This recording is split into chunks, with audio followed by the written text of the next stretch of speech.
दक्ष news, सामान्यांच्या हक्कासाठी नेहमी दक्ष.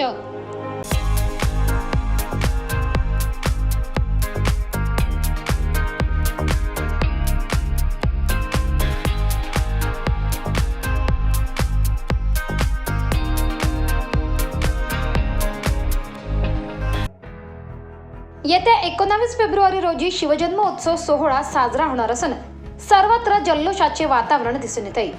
या पार्श्वभूमीवर सातपूर पोलीस ठाण्याच्या हद्दीत शांतता समिती व शिवजन्मोत्सव समितीच्या पदाधिकारी कार्यकर्त्यांची बैठक नवीन इमारत पोलीस स्थानकाच्या आवारात बैठक आयोजित करण्यात आली होती.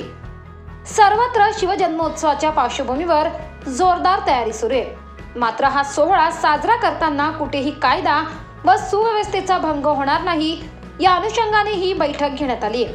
यावेळी आगामी शिवजन्मोत्सव साजरा करताना शांततेचा भंग होणार नाही याची काळजी घेऊन सर्वांनी हा उत्सव आनंदाने साजरा करावा असे प्रतिपादन सहाय्यक पोलीस आयुक्त शेखर देशमुख यांनी केले.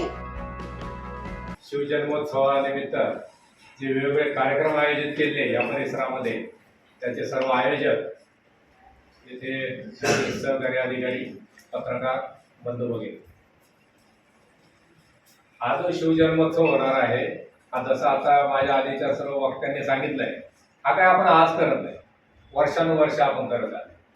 त्याच्यामुळे जसा तो चालत आलाय ती परंपरा आपल्याला पुढे न्यायची. फक्त त्याच्यामध्ये विधायक आपल्याला चांगलं काय काय दरवर्षी त्याच्यात टाकता येईल ते चांगलं ऍड करत जायचं आपल्याला, आणि जे विधायक नाही ते सोडून द्यायचं.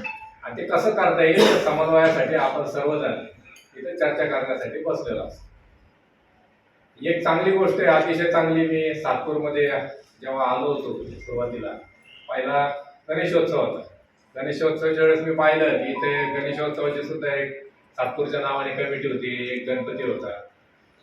तसंच शिवजन्मोत्सवानिमित्त जे ग्राउंडवर कार्यक्रम होणार आहे त्याची आपण एक समिती नेमली. त्या समितीमार्फत एक कार्यक्रम चांगला घेत आहे. हे चांगलं आहे की ही विधायक परंपरा आहे. चांगल्या पद्धतीने आपण जे महापुरुषांना अपेक्षित होतं एकत्र येणं ते आपण एकत्र येतो. त्या पद्धतीने तो कार्यक्रम जो ग्राउंडवर होणार आहे अतिशय चांगल्या पद्धतीने होईल यात मला काही शंका नाही. पुरेसा पोलीस बंदोबस्त आम्ही देणारच आहोत. फक्त एक करा, आपले एक 20-30 स्वयंसेवकांची यादी आमच्याकडे द्या. त्यांची एक शॉर्ट मीटिंग घेऊ आम्ही 2 दिवस आधी. काय काय करायचं, कसं करायचं, स्वयंसेवकांबरोबर एक नियोजन करू परत त्या ठिकाणी. आणि रस्त्याचा ट्रॅफिकचा जो काही प्रश्न मांडला आहे तर तोही आपण करून घेऊ. म्हणजे त्या पद्धतीने आजच संध्याकाळी जाऊन आपण तिथं कशा पद्धतीने ते नियोजन करता येईल ना त्या पद्धतीने बॅरिकेड्स वगैरे टाकून, जेणेकरून लोकांना तिथं गैरसोय होणार. आता राहिला प्रश्न मिरवणुकीच्या मार्गांचा. आपल्या ज्या काही मिरवणुका निघणार असतील त्याचे जे मार्ग असतील ते वेळीच आम्हाला कळवा, जेणेकरून काय होतं त्या मार्गाची आम्ही पाहणी करतो. इलेक्ट्रिक लाईन खाली वगैरे असतील तर तसं ते MSEBच्या लोकांना सांगावं लागतं. काही मोठे खड्डे याचे असतील थोडं कॉर्पोरेशनला बरोबर घेऊन ते बुजवायला लागतात. त्या दृष्टीने आपल्याला त्या मार्गाची पाहणी करायची. तर तसे काही कुठं मिरवणुका असतील त्या थोड्या लवकर कळवा, जेणेकरून आपल्याला निर्धोकपणे आणि काही अपघात न होता या मिरवणुका शांतपणे आणि चांगल्या पद्धतीने आपल्याला पार पाडता येईल. मिरवणुकांचा विषय झाला.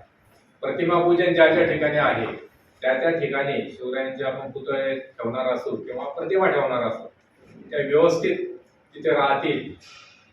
कुठंतरी फ्लेक्सचा हे करून देतात, खुर्चीवर ठेवून देतात, वारा येतो तो जरा पडतो, जिकडे तिकडे जातो. असं होतं कामा नये. कुठले महापुरुष असतील त्यांचा आदर सन्मान हा त्या पद्धतीने राखला गेला पाहिजे. आणि म्हणून आपल्या पद्धतीने आपण ती काळजी घेतली पाहिजे.